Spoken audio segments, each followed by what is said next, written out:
Olá, amigos do canal. Sejam bem-vindos. E por favor, ajude nosso canal a crescer.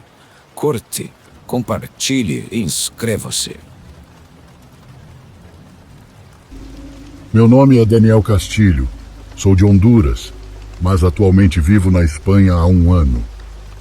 Quero compartilhar minha história, que começou quando comecei a trabalhar como interno, cuidando de um senhor de 74 anos.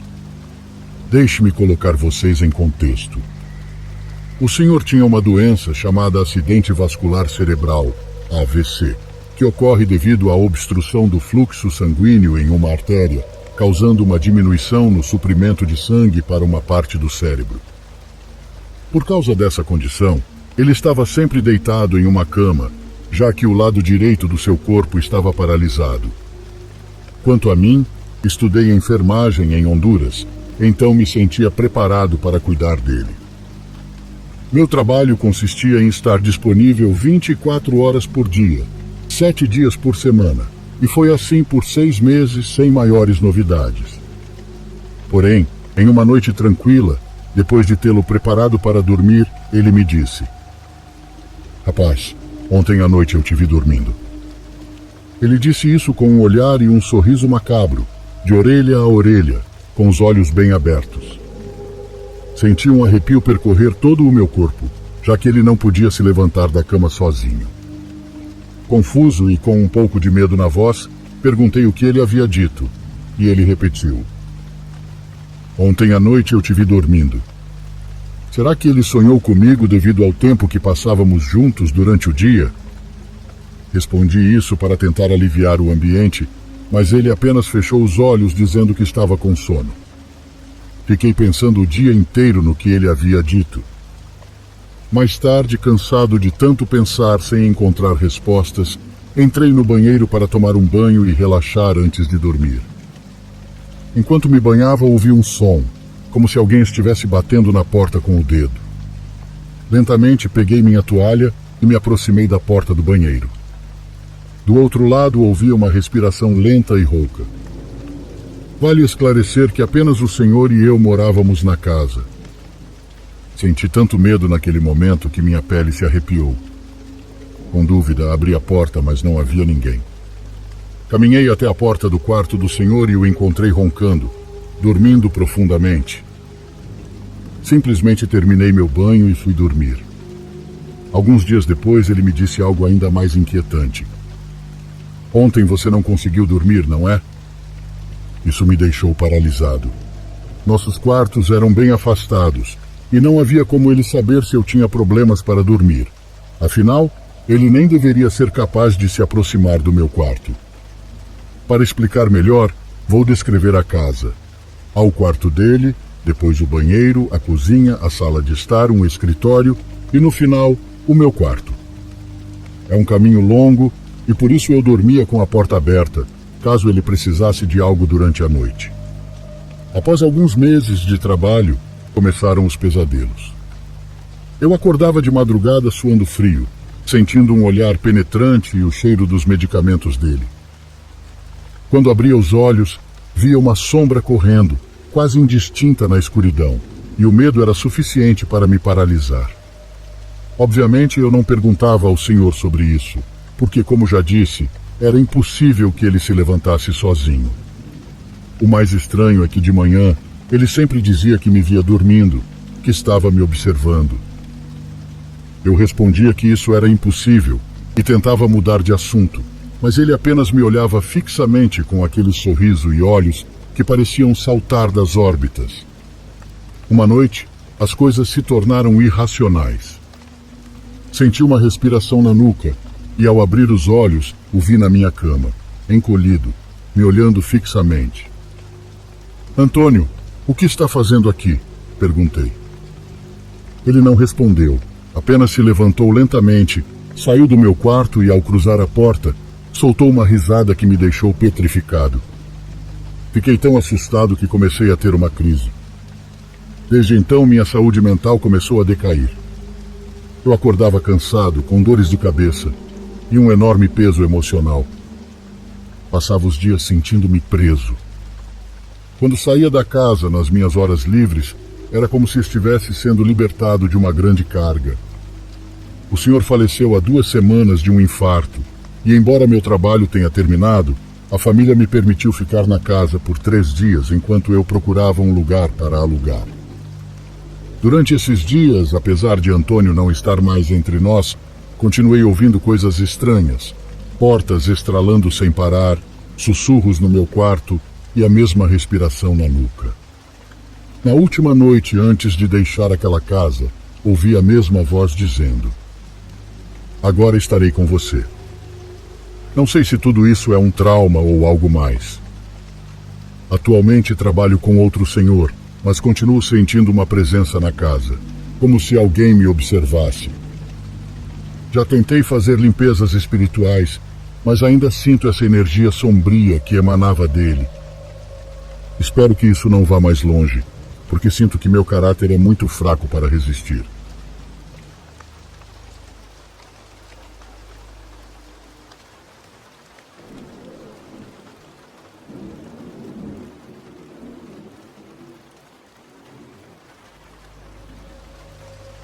Essa história começa quando minha melhor amiga se mudou para sua nova casa, numa chácara onde o pai dela era caseiro, aqui em Itaúna. Ela me convidou para passar um tempo lá antes das aulas começarem novamente, por volta do final de janeiro. Planejamos dormir do lado de fora, em uma grande barraca que cabia cerca de 10 pessoas, em uma clareira no quintal dela. Vale ressaltar que o quintal dela era realmente enorme. Estávamos aproveitando o dia, explorando, nadando e comendo muita besteira. Já estava escurecendo, então, junto com os pais e a avó dela, fomos acender uma fogueira no poço de fogo. Todos saímos para procurar galhos e gravetos. Logo voltamos com uma grande pilha deles. Quando estava completamente escuro, tínhamos uma grande fogueira acesa, onde estávamos imitando aqueles marshmallows assados que vemos em filmes americanos. Logo depois, a avó dela foi embora e os pais entraram para dormir, deixando-nos sozinhas na barraca. Claro que não fomos dormir imediatamente, pois isso seria muito entediante. Ficamos jogando alguns jogos, comendo mais lanches e falando bobeiras como sempre. De repente ouvimos galhos quebrando. Achamos que poderia ser algum cachorro e ignoramos, voltando aos jogos. Mas menos de 2 minutos depois, ouvimos passos como se algo estivesse correndo. Quanto mais perto ficava, mais percebíamos que não era um animal comum. Os passos eram muito pesados. Parecia que vinham da estrada, já que estavam extremamente próximos de nós. Estávamos tremendo de medo, mas então ouvimos os passos passarem pela barraca. A barraca tinha uma pequena janela por onde podíamos olhar, mas não tínhamos certeza se conseguiríamos ver muita coisa por causa da localização. Porém, vimos uma criatura alta parada nas luzes, com um sensor de movimento que minha amiga tinha instalado na entrada da frente. Aquilo tinha cerca de 2 metros de altura e se inclinava para caber sob o teto do telhado. A criatura parecia ter pelos negros, quase tão escuros quanto a própria noite. Ficamos olhando para aquilo por alguns minutos até que finalmente percebeu nossa presença. Ela olhou diretamente para nós antes de conseguirmos nos esconder. Aqueles olhos me assombrarão para sempre.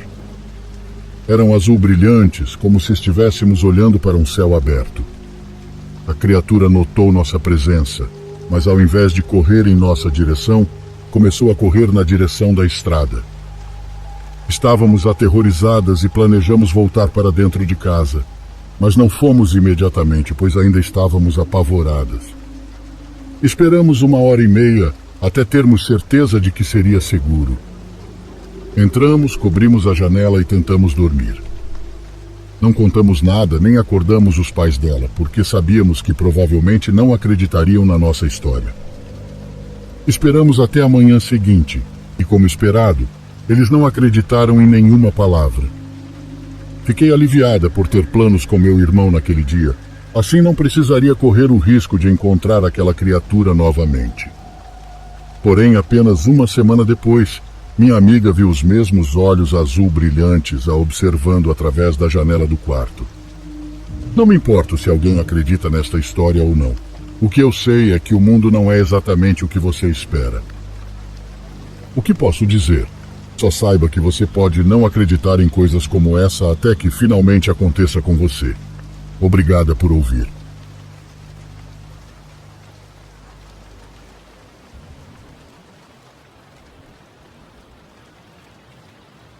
Nos anos 70, o mundo parecia mais simples em alguns aspectos, mas também mais cruel em outros. Em vilarejos pequenos como o meu, as normas não eram escritas pelas leis, mas pelos boatos. As pessoas podiam ser generosas, mas também rápidas para julgar e ainda mais rápidas para castigar. Embora décadas tenham se passado desde aquele tempo, há uma história que ainda é sussurrada pelos mais velhos. Uma história que ficou marcada nas pedras dos nossos campos e na memória de quem a viveu. Eu era jovem naquela época, começando a entender o peso de ser mulher em um lugar onde a vida girava em torno do trabalho árduo e das aparências. Foi nesse tempo que chegaram as irmãs Velarte e sua mãe, Dona Isabel, ao vilarejo. O que aconteceu depois fez com que seus nomes ficassem gravados. Ninguém sabia exatamente de onde vinham. Um dia simplesmente estavam ali ocupando uma pequena casa nos arredores do vilarejo, perto do campo onde muitos trabalhavam de sol a sol.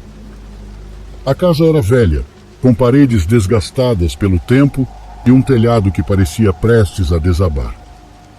Mas as irmãs e sua mãe não reclamavam, trabalhavam juntas para fazer o lugar parecer delas. Dona Isabel era uma mulher séria e de poucas palavras, mas havia algo em seu olhar que te fazia baixar os olhos. Ela dizia que era viúva, embora nunca falasse do marido. Suas filhas Mariana, Maria e Emília eram jovens e chamativas, cada uma à sua maneira. Desde o início, sua presença causou alvoroço. Alguns homens tentaram cortejá-las, mas as irmãs sempre mantinham distância, o que apenas aumentava os boatos. São estranhas como a mãe delas, diziam algumas mulheres no mercado. Nem vão à missa. O que será que escondem? Sussurravam outras. Mas o fato é que as Velarte não procuravam problemas. Os problemas as encontraram. O incidente que deu início a tudo aconteceu numa tarde de verão, quando Mariana foi buscar água em um poço comunitário. O poço era um lugar onde as mulheres do vilarejo costumavam se reunir para conversar.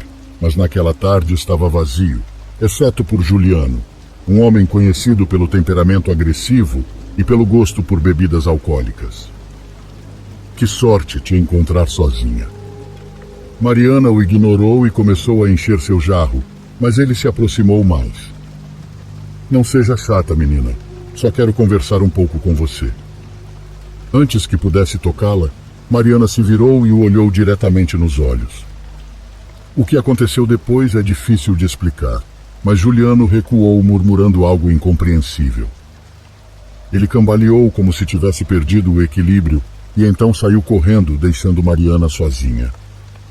Ele contou o ocorrido a alguns amigos e naquela noite Juliano começou a se comportar de maneira estranha.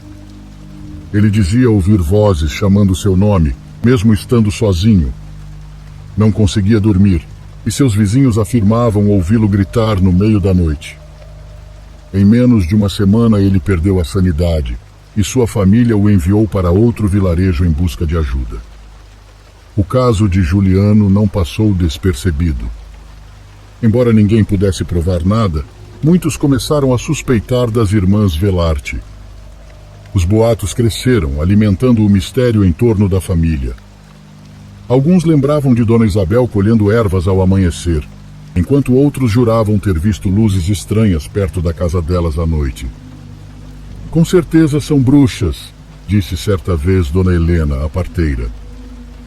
E aquelas moças, há algo nelas que não é certo. Minha mãe, que sempre foi mais discreta com suas opiniões, me advertiu. Não se meta com elas. Seja lá o que forem, é melhor não arrumar briga. Os homens do vilarejo não aprenderam com a experiência de Juliano. Para eles, as irmãs eram um desafio, um mistério a ser conquistado. Camilo, Pedro e Estevão eram 3 jovens encrenqueiros e decidiram que podiam dar uma lição nas Velarte. Certa noite, quando as irmãs voltavam do mercado, os homens as seguiram até em casa. Ninguém sabe exatamente o que aconteceu naquela noite, mas no dia seguinte, os 3 apareceram na praça muito diferentes. Pedro não conseguia falar, Camilo não conseguia parar de chorar, e Estevão dizia que algo o seguia. Levaram-nos à igreja, mas nem mesmo o padre conseguiu ajudá-los. O medo começou a crescer entre os habitantes e as histórias sobre as Velarte se tornaram lenda em questão de dias. Alguns diziam que elas podiam invocar os mortos, outros asseguravam que haviam feito um pacto com o diabo, mas ninguém se atrevia a enfrentá-las diretamente. A tensão chegou ao ponto máximo quando Raul, um fazendeiro conhecido por ser violento, decidiu que era hora de livrar o povoado das Velarte. Ele convenceu um grupo de homens a acompanhá-lo até a casa das irmãs, armados com tochas e facões. Naquela noite o céu estava coberto de nuvens e o ar era pesado, como se anunciasse o que estava prestes a acontecer. Eu estava em casa arrumando um guarda-chuva quando ouvi os gritos. Olhei pela janela e vi os homens marchando para os arredores do povoado, com as tochas iluminando o caminho. Quis detê-los, mas sabia que seria inútil. Quando chegaram à casa das Velarte, a encontraram vazia. No entanto, o ar lá dentro estava gelado, e havia um cheiro estranho, como de terra molhada e carniça. Em uma das paredes, havia uma mensagem escrita com cinzas. O dano que semearem colherão. Essa noite marcou o início da queda do povoado. Embora as irmãs Velarte não estivessem presentes quando o grupo liderado por Raul chegou à casa, sua ausência não trouxe alívio. Pelo contrário, pessoal, a sensação de que algo estava para acontecer cresceu a cada hora que passava. Alguns diziam que as irmãs haviam fugido porque sabiam que seu tempo havia acabado, enquanto outros afirmavam que haviam desaparecido de forma sobrenatural. No dia seguinte começaram as verdadeiras consequências. O sol nasceu sobre um lugar que parecia outro. Os campos, que até então estavam normais, amanheceram completamente murchos. As folhas de milho e feijão estavam enegrecidas, como se tivessem sido consumidas por um fogo invisível. Os animais também não escaparam do desastre. Vacas, cabras e cavalos, que eram a base da economia de muitas famílias, começaram a adoecer inexplicavelmente. Alguns simplesmente se recusavam a comer, enquanto outros pareciam enlouquecer, correndo em círculos até caírem mortos. As pessoas tentaram encontrar uma explicação lógica a princípio, mas logo se resignaram ao que mais temiam. As irmãs Velarte haviam lançado uma maldição sobre aquelas pessoas. A mensagem de cinzas encontrada na parede da casa delas tornou-se um aviso que ninguém podia ignorar. O dano que semearem, colherão. Muitos começaram a questionar se a maldição havia sido provocada não apenas pelas tentativas de abuso de alguns homens, mas também pela forma como o povoado inteiro as havia julgado. O medo e o desespero começaram a consumir todos. A comida escasseava, e as famílias que dependiam da terra para sobreviver começaram a brigar entre si pelos poucos recursos que restavam. Alguns tentaram abandonar o povoado, mas as histórias sobre o que poderia acontecer caso levassem a maldição com eles os mantinham presos. É melhor enfrentar a morte aqui do que levar este mal para outro lugar, dizia Rafael, um dos mais respeitados do povoado. Com o passar dos dias, surgiram relatos estranhos sobre as irmãs. Alguns garantiam tê-las visto caminhando pelos campos à noite, com seus vestidos brancos refletindo a luz da lua. Outros diziam que suas risadas podiam ser ouvidas no vento, zombando dos homens que as haviam perseguido. Dona Helena jurava ter visto Dona Isabel, a mãe das irmãs, colhendo ervas perto do poço comunitário. Não sei se eram reais ou fantasmas, mas tenho certeza de que não terminaram conosco, disse tremendo. Minha mãe, sempre prática, tentava me manter longe dessas histórias, mas era impossível ignorar o temor que pairava no ar. Todos sabíamos que o povoado nunca mais seria o mesmo. Com o tempo, as famílias começaram a partir e os poucos que ficaram tentaram reconstruir o que podiam, mas a terra parecia rejeitar qualquer tentativa de cultivo. Os campos continuavam estéreis e os animais não prosperavam. As casas começaram a ficar vazias e o mercado deixou de funcionar. Um dia, por curiosidade, caminhei até a casa das Velarte. Ela ainda estava lá, mas em ruínas. As paredes estavam cobertas de musgo e o teto havia desabado. No entanto, a mensagem escrita em cinzas ainda era visível na parede, como um lembrete do dano que havia sido causado. Agora, décadas depois, o povoado é apenas uma lembrança. Restam apenas algumas poucas famílias, e a terra nunca voltou a ser fértil. Os mais velhos por lá ainda falam sobre as irmãs Velarte. Alguns as mencionam com ódio, outros com resignação, e outros pouco se importam. Talvez não fossem elas que estavam erradas, mas nós. Talvez elas apenas tenham devolvido o que demos a elas, me disse certa vez Rafael. Bom, acho que nunca saberemos.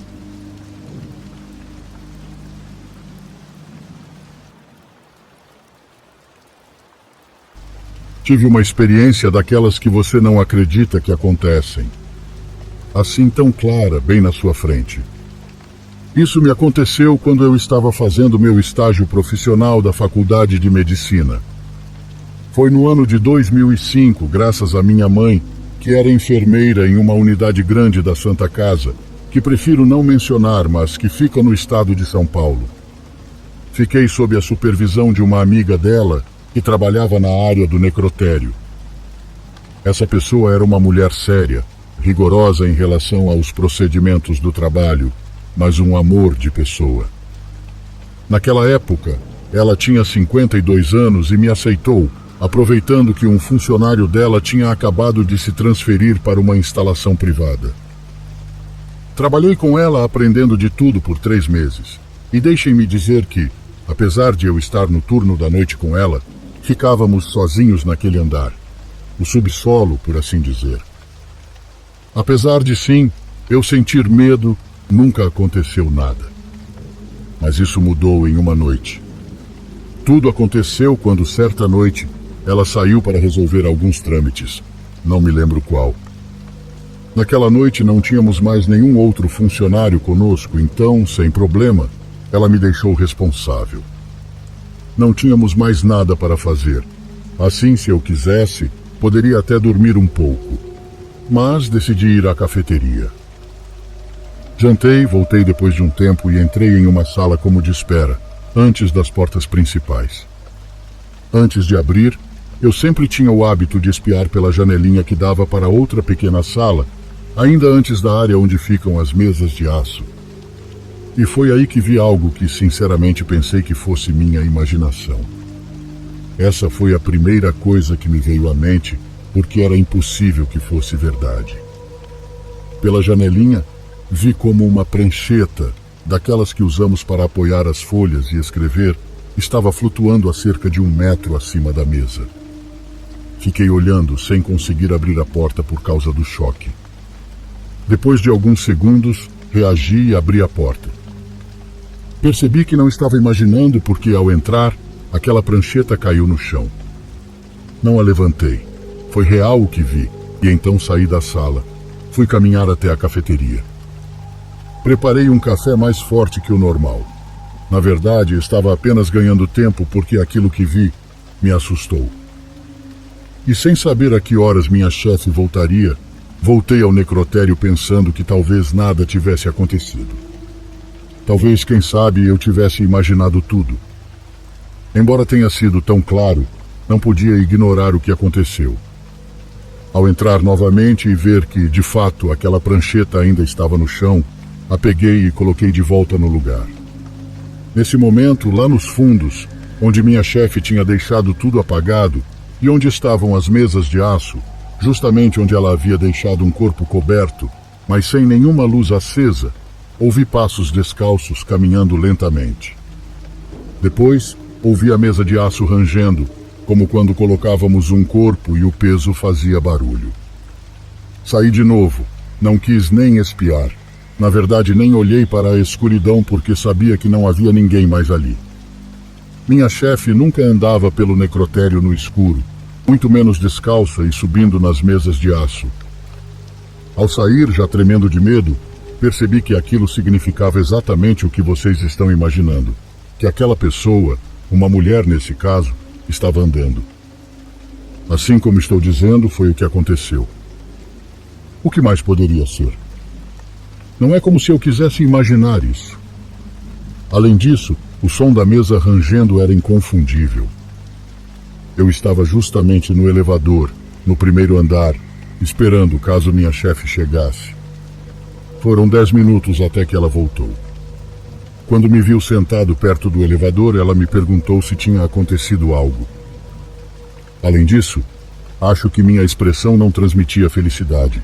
Na verdade, eu estava assustado, e contei a ela primeiro sobre a prancheta e depois sobre os passos. Quando ela ouviu, sentou-se comigo naquelas cadeiras. Não havia ninguém por perto. Os pacientes internados estavam nos andares superiores, e por ali ninguém passava àquela hora. Ainda assim, ela me disse em voz baixa: "Não é um tema de que eu goste de falar, para ser honesta, mas essas coisas realmente acontecem. Eu acredito em Deus, em tudo que é bom, e sei que o mal também existe. Não estou dizendo que o que aconteceu com você foi algo ruim, obra de algum ser com más intenções ou algo assim. Não. Mas tenho muito claro que às vezes eles vão nos assustar desse jeito, porque há pessoas que não percebem que já não estão mais aqui ou que não querem partir. E à tarde, antes de você chegar, eu também percebi que a mulher com quem estávamos trabalhando ainda não se deu conta de que já faleceu. Mas lembre-se, você tem que trabalhar com eles de qualquer forma.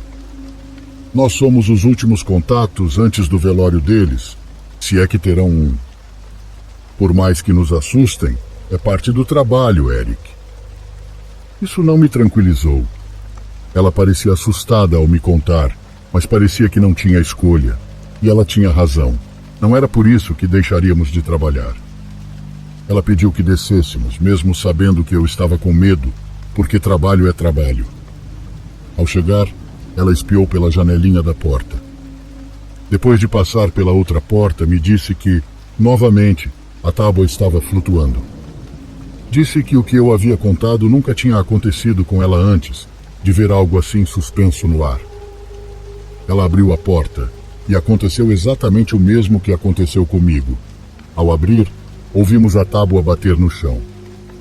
Quando entramos, fui pegar a prancheta, enquanto minha chefe, que estava mais ao fundo, perto das macas, acendia a luz de lá.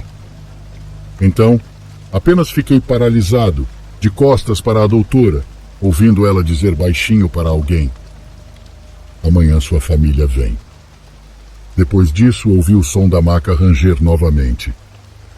Ela a empurrou mais para o fundo e ouvi o barulho da porta de um dos congeladores se abrindo. Foi aterrorizante para mim, por mais que hoje eu conte isso de forma tranquila. A doutora voltou sem mencionar nada sobre o que aconteceu. Eu tentei agir como se não estivesse morrendo de medo por dentro. Começamos a conversar sobre outras coisas e a trabalhar. Perguntei algumas dúvidas sobre o preenchimento dos relatórios, e a noite passou. Na manhã seguinte, a funerária daquela paciente veio buscá-la. Durante os 6 meses que trabalhei com aquela doutora, nada parecido aconteceu de novo. Graças a Deus. Mas me lembrar disso, acreditem, ainda me dá um pouquinho de medo.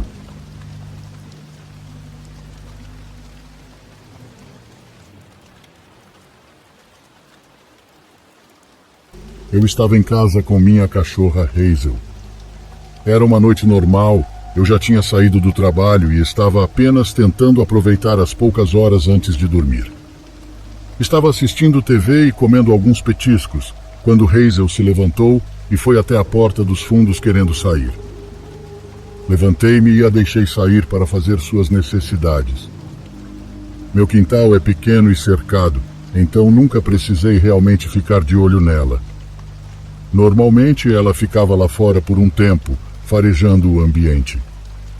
Enquanto ela estava lá fora, aproveitei para guardar alguns pratos e limpar a bagunça que tinha feito ao cozinhar mais cedo, quando Hazel começou a latir.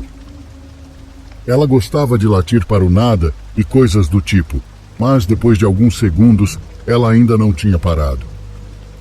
Fui até a porta dos fundos e a abri, vendo Hazel parada ao lado da cerca, latindo para ela, como se algo estivesse do outro lado. Naquele lado da cerca só havia floresta, então pensei que talvez ela tivesse visto outro cachorro ou algo assim. Por precaução, chamei Hazel de volta para dentro. Voltei para o sofá e liguei a TV. Algo estava imediatamente diferente em Hazel, no entanto. Normalmente ela se deitava em cima de mim ou ao meu lado, mas dessa vez estava sentada na beira do sofá, com a cabeça erguida e olhando fixamente para a porta dos fundos. Por mais que eu a chamasse, ela apenas dava uma olhada para mim e voltava a observar a porta. Ela ficou assim pelo resto da noite. Algumas vezes olhei para lá também, mas não vi nada. Achei que Hazel estava em modo protetor por algum motivo, o que ela faz de vez em quando. Ficamos acordadas por um tempo e depois fomos para a cama às 10:30 da noite. Ela geralmente dorme no pé da minha cama ou na cama dela, no canto do quarto, mas sempre deixo a porta entreaberta porque a comida e a água dela ficam no andar de baixo. Quando acordei no meio da noite, notei que a porta do quarto estava totalmente aberta, muito mais do que eu havia deixado. Talvez Hazel tivesse esbarrado nela. Ela não estava no quarto e eu não ouvia o som das unhas dela clicando no chão. Em qualquer outro dia, provavelmente eu voltaria a dormir sem me preocupar, mas algo me deu um mau pressentimento. Até meu corpo parecia estar completamente desperto já. Me levantei da cama e olhei para o corredor. A casa estava silenciosa. Hazel? Desci as escadas e fui para a sala de estar. Tudo parecia normal, e toda a comida e água nos potes dela ainda estavam cheios. Nesse ponto, tudo começou a passar pela minha mente. Fiquei com medo de alguma forma ter deixado a porta dos fundos aberta e ela ter fugido, mesmo sabendo que eu não tinha feito isso. Fui até a cozinha e meu coração afundou ao ver Hazel agachada debaixo da mesa, tremendo e olhando para mim completamente apavorada com algo. Chamei seu nome de novo, mas ela não se mexeu, e então percebi que a porta dos fundos estava aberta. Tudo começou a fazer sentido na minha mente, mas eu não sabia o que fazer. Me senti presa, assustada e vulnerável. Corri até a mesa, peguei Hazel no colo e saí correndo pela porta dos fundos. Passei pelo portão e fui até a casa de um vizinho. Demorou um pouco, mas eles finalmente acordaram e atenderam a porta, chamando a polícia para mim. Quando os policiais revistaram minha casa, não encontraram ninguém. Havia alguns sinais de pegadas ao redor da casa, incluindo no andar de cima. Toda essa situação é tão confusa e me deixou com centenas de perguntas e nenhuma resposta. Não sei quem era ou por que invadiram, ou mesmo há quanto tempo estavam dentro da casa. Foram eles que abriram a porta do meu quarto completamente? Estavam escondidos enquanto eu procurava Hazel? Ainda estavam na casa? Quase gostaria de tê-los encontrado antes de fugir, para pelo menos ter algum tipo de resposta. Agora estou sem nada. Só me resta viver e torcer para que tenha sido algo aleatório e que eles não voltem.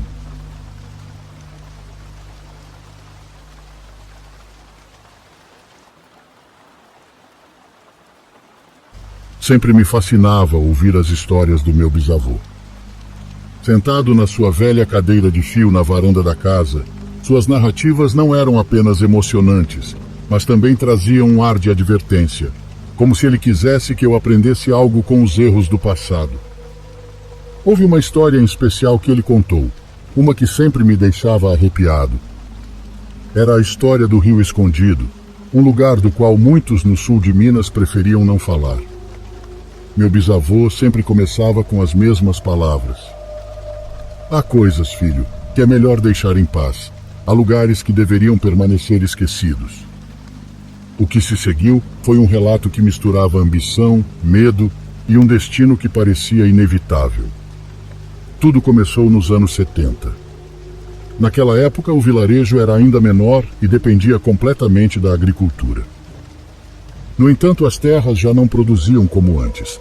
As famílias começavam a sentir o peso da escassez. Foi nesse contexto que um homem chamado João, conhecido por suas histórias de garimpo, apareceu com um suposto mapa de pertences valiosos enterrados. João afirmava que o mapa indicava um rio nas montanhas próximas, onde um grupo de alemães que fugiram da guerra haviam escondido o ouro. Segundo ele, o ouro nunca havia sido recuperado e a área permanecia intocada. É nossa chance de sair da miséria, disse um grupo de homens no bar uma noite. Meu bisavô, junto com outros 3 homens, Rubem, Pedro e Mauro, decidiu se juntar à expedição. Todos tinham suas razões: alimentar suas famílias, pagar dívidas ou simplesmente escapar da rotina sufocante. No entanto, nem todos estavam convencidos. E a maldição? Perguntou um dos homens mais velhos, bebendo lentamente. João riu, mas a pergunta pairou no ar. Supostamente essa maldição estava ligada a uma curandeira que havia vivido naquela região muito tempo antes. Segundo as histórias, a mulher protegia o rio e seus arredores, ajudando os alemães a esconder o ouro e cuidando dele com sua vida de alguns familiares ruins que estavam atrás dessa riqueza. Quando foi capturada por eles, sua execução aconteceu junto ao rio. Antes de morrer, ela jurou que ninguém poderia tocar naquele ouro sem enfrentar terríveis consequências. Meu bisavô lembrou que João menosprezou as advertências. São apenas contos para assustar. Se queremos algo, temos que tomar. Não vamos deixar que os mortos nos detenham. Apesar de suas palavras, meu velho confessou que sentiu um calafrio ao ouvir a história. Mas a necessidade e a promessa de riqueza pesaram mais do que o medo. O grupo partiu ao amanhecer, armados com ferramentas para escavar, mantimentos para vários dias e uma determinação que os mantinha firmes diante do perigo. Meu bisavô descreveu o caminho como um trajeto que se tornava mais difícil a cada passo. A vegetação era densa e o ar carregava uma umidade sufocante que parecia grudar na pele. Quando chegaram ao lugar indicado pelo mapa, encontraram o rio escondido entre árvores frondosas e rochas cobertas de musgo. A água era clara, mas o ambiente tinha algo estranho. Meu bisavô disse que tudo estava silencioso demais, como se até mesmo os pássaros tivessem decidido não se aproximar. Era bonito, mas também assustador, disse ele. Era como um lugar que não pertencia a este mundo. Os homens começaram a procurar nas áreas marcadas no mapa, cavando perto das rochas e explorando as margens. Não encontraram ouro, mas acharam restos de objetos antigos, pedaços de cerâmica, ferramentas enferrujadas e o que parecia ser uma cruz feita de metal. João insistiu que estavam perto. Naquela noite, enquanto acampavam junto ao rio, algo inquietante aconteceu. Pedro, um dos homens mais supersticiosos do grupo, acordou gritando. Disse que tinha visto uma mulher do outro lado do rio, observando-os em silêncio. Ela não usava roupas e tinha o rosto coberto pelo cabelo. Era ela a curandeira da história. João tentou acalmá-lo, garantindo que era apenas imaginação, mas Pedro se recusou a voltar a dormir. Meu bisavô, embora não tenha visto nada, admitiu que sentiu uma presença naquela noite, como se mais alguém estivesse entre eles. Na manhã seguinte, encontraram pegadas que pareciam ser de uma pessoa descalça na areia junto ao rio. Nenhum deles disse nada, mas o medo começou a tomar conta do grupo. A tragédia veio logo depois. Enquanto exploravam uma caverna próxima ao rio, Mauro, o mais jovem do grupo, tropeçou e caiu em um poço profundo.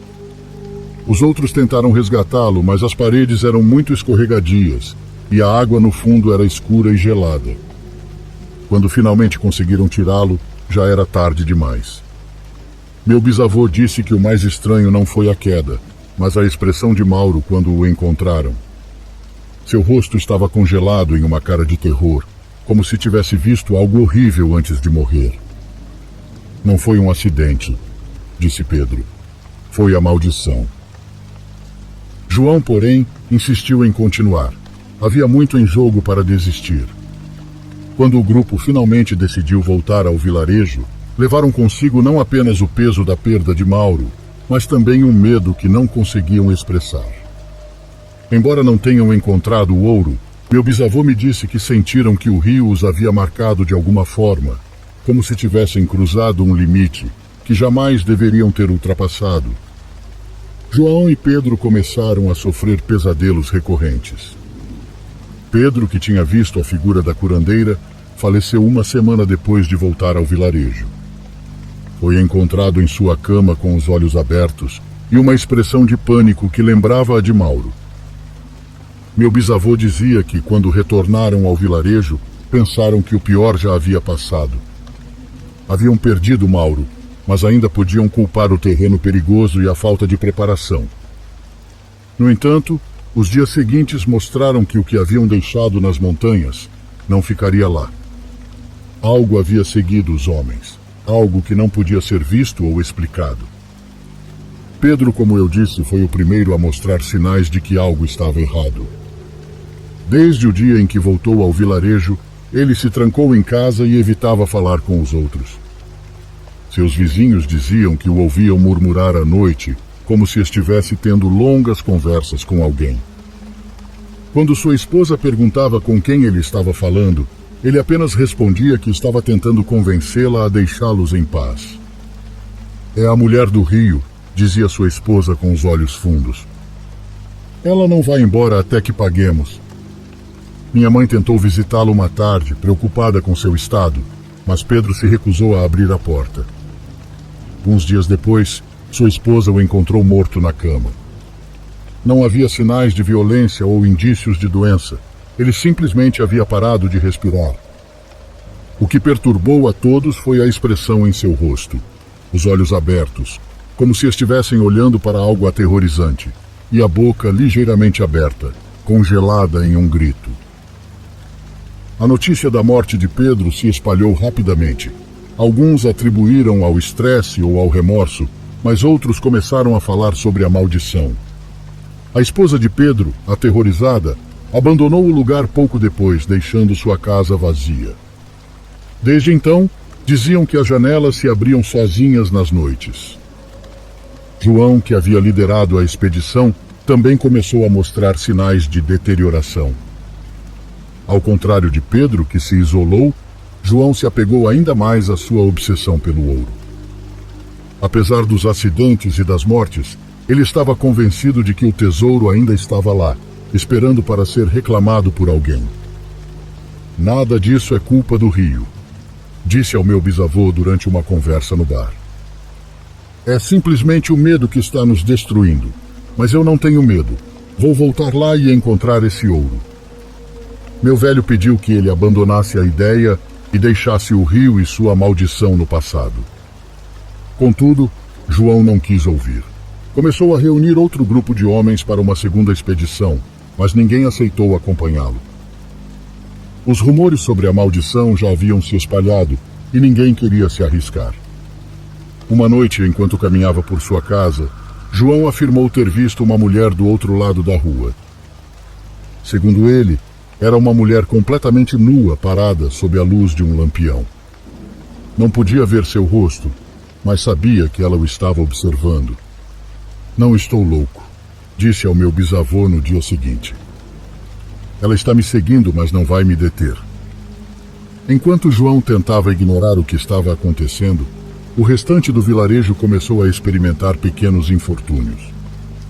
As colheitas, que já eram escassas, começaram a murchar de maneira inexplicável. O gado sumia sem razão aparente e os poços de água começaram a secar.